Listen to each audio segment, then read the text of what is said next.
बड़ी खबर के साथ दिल्ली से आपको बड़ी खबर बता दें, जहां यूपी सिंचाई विभाग की बड़ी कार्रवाई हुई है। तो बड़ी खबर आपको बता रहे हैं इस वक्त की यमुना के इलाके में बने अवैध निर्माण को ध्वस्त करने की तैयारी। ओखला बाटला हाउस मदनपुर खादर में बने मकानों को नोटिस, 15 दिन में अवैध निर्माण तोड़ने का नोटिस दिया गया है। अवैध निर्माण नहीं हटाने पर होगी बुलडोजर वाली कार्रवाई।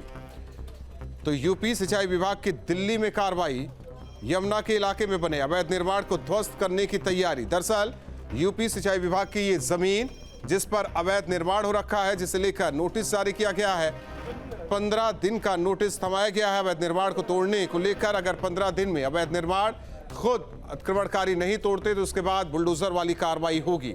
इससे पहले भी कार्रवाई हो चुकी है। दिल्ली में यूपी सिंचाई विभाग ने कार्रवाई की और एक बार फिर नोटिस जारी किया गया है उन इलाकों को लेकर जहां यूपी सिंचाई विभाग की जमीन पर अवैध कब्जा कर पक्का निर्माण किया गया। तो यमुना के इलाके में बने अवैध निर्माण को ध्वस्त करने की तैयारी है। तो ओखला बाटला हाउस मदनपुर खादर में बने मकानों को नोटिस, 15 दिन में अवैध निर्माण को तोड़ने का नोटिस दिया गया है। 15 दिन में खुद अगर अवैध निर्माण नहीं हटाते तो इसके बाद बुलडोजर वाली कार्रवाई होगी। अमित चौधरी हमारे साथ सहयोगी लाइव जुड़े हुए हैं। अमित, पूरी खबर दर्शकों को तफसील से बताइए। देखिए राहुल, इसे अगर इलाके की बात करें तो बाटला हाउस की बात करें, जामिया की बात करें, ये तमाम ऐसे इलाके हैं मदनपुर खादर सहित जहां पर यमुना के डूब इलाके में अवैध निर्माण किए गए थे और पिछले कई सालों से लगातार जो निर्माण है वो जारी है। बीच बीच में सिंचाई विभाग के अधिकारियों द्वारा नोटिस जरूर दिए जाते रहे, लेकिन प्रभावी कार्रवाई अवैध निर्माण के खिलाफ सिंचाई विभाग समय रहते नहीं कर पाया। लेकिन अब सिंचाई विभाग के अधिकारी पूरी तरीके से हरकत में है। आज दिल्ली पुलिस की टीम के साथ में सिंचाई विभाग के तमाम सीनियर अधिकारी इस इलाके में पहुंचे और अभी भी जो नोटिस है, नोटिस चस्पा किए जा रहे हैं। इमारतों पर जो इमारत के मालिक मिल रहे हैं उनको भी नोटिस दिया जा रहा है और इस बात को स्पष्ट किया गया है नोटिस में कि 15 दिन के अंदर वो खुद अपना अवैध निर्माण हटा लें, अन्यथा फिर बुलडोजर की कार्रवाई यहां पर की जाएगी। इस पूरे इलाके की बात की जाए तो दिल्ली के साइड में यमुना के किनारे डूब इलाके में तमाम अवैध निर्माण है और हजारों की संख्या में इस तरीके के निर्माण यहां पर किए गए।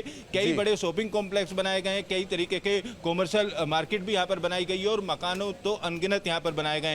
लगातार निर्माण होता रहा है पिछले कई सालों से, लेकिन अब जिस तरीके से आज नोटिस देने की कार्रवाई इस पूरे इलाके में शुरू हुई है, उसके बाद इस इलाके में रहने वाले लोगों में हड़कंप की स्थिति जरूर बनी हुई है और 15 दिन के अंदर अगर अवैध निर्माण नहीं तोड़ा जाता है तो उनके खिलाफ सख्त कार्रवाई होगी। एक इलाका, जो इलाके हम बता रहे थे बाटला हाउस और उसके आसपास के जो भी इलाके हैं, उसमें से तकरीबन 200 मकाने के आसपास को आज नोटिस दिया जा रहा है। इसके अलावा कल की अगर कार्रवाई की बात करें, मदनपुर खादर, बाटला हाउस या जामिया के जो ऐसे इलाके जो डूब इलाके में बने हुए हैं, उन तमाम जगहों पर नोटिस देने की जो प्रक्रिया है ये बहुत जल्द पूरी कर ली जाएगी, क्योंकि सिंचाई विभाग के साथ साथ दिल्ली पुलिस की टीम को भी यहां पर लगाया गया है एहतियातन, क्योंकि किसी तरीके का विरोध अगर होता है तो उससे भी निपटा जा सके। हालांकि कुछ जगहों पर नोटिस देने का विरोध जरूर यहां के लोग करते हुए नजर आए, लेकिन पर्याप्त मात्रा में पुलिस बल को लगाया गया है ताकि किसी भी तरीके का कोई विरोध ना कर पाए। और 15 दिन पूरे होने के बाद जो अगली कार्रवाई है वो एक बड़ी कार्रवाई के तौर पर देखी जा रही है। फिलहाल नोटिस मिलने के बाद इस पूरे इलाके के जो हजारों अवैध निर्माण बने हुए हैं, यहाँ पर एक बड़ी कार्रवाई के तौर पर इसको माना जा रहा है और तमाम लोगों में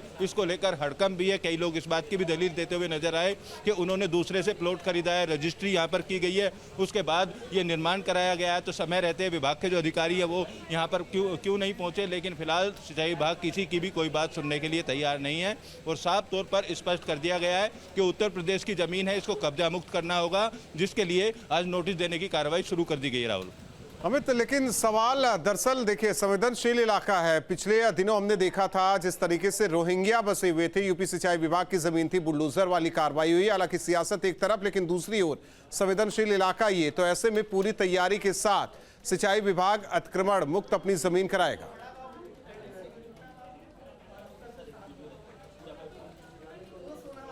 बिल्कुल, देखिए सिंचाई विभाग की तैयारी पूरी है, लेकिन यहाँ चौंकाने वाली बात यह भी है कि जिस जमीन पर ये मकान बने हुए हैं वो जमीन उत्तर प्रदेश सरकार की है, लेकिन इन मकानों में रहने वाले लोगों के जो वोटर कार्ड है, आधार कार्ड है, बिजली के बिल हैं, वो दिल्ली सरकार की तरफ से दिए गए हैं, दिल्ली के हैं। यानी उत्तर प्रदेश की जमीन पर रहते हुए उनको दिल्ली से कनेक्शन भी मिल गया है, तमाम उनके दस्तावेज भी बन गए और तमाम जो भी संबंधित अधिकारी थे, चाहे दिल्ली से संबंधित हो चाहे उत्तर प्रदेश सिंचाई विभाग से संबंधित हो, उन लोगों ने इस बात पर आपत्ति जाहिर नहीं की। सभी को बिजली के कनेक्शन यहाँ पर दिए गए, सभी के घर में मीटर लगे हुए हैं, संवेदनशील इलाका है। आप बिल्कुल सही कह रहे हैं और यहाँ पर कई तरीके के जो कानून व्यवस्था है उसके बिगड़ने की तस्वीरें आज से पहले भी सामने आई हैं। लिहाजा इस बार कोई भी कानून अपने हाथ में ना ले, उसको लेकर तैयारियां सिंचाई विभाग की तरफ से पूरी करी गई थी। पर्याप्त मात्रा में पुलिस बल को यहाँ पर लगाया गया है और बुलडोजर की कार्रवाई अगर आने वाले दिनों में देखी जाती है तो उस कार्रवाई को लेकर भी सिंचाई विभाग पूरी तरीके से तैयार है। यानी उत्तर प्रदेश सरकार अब अपनी जमीन लेने के मूड में है और जितने भी अवैध निर्माण हैं उन अवैध निर्माणों को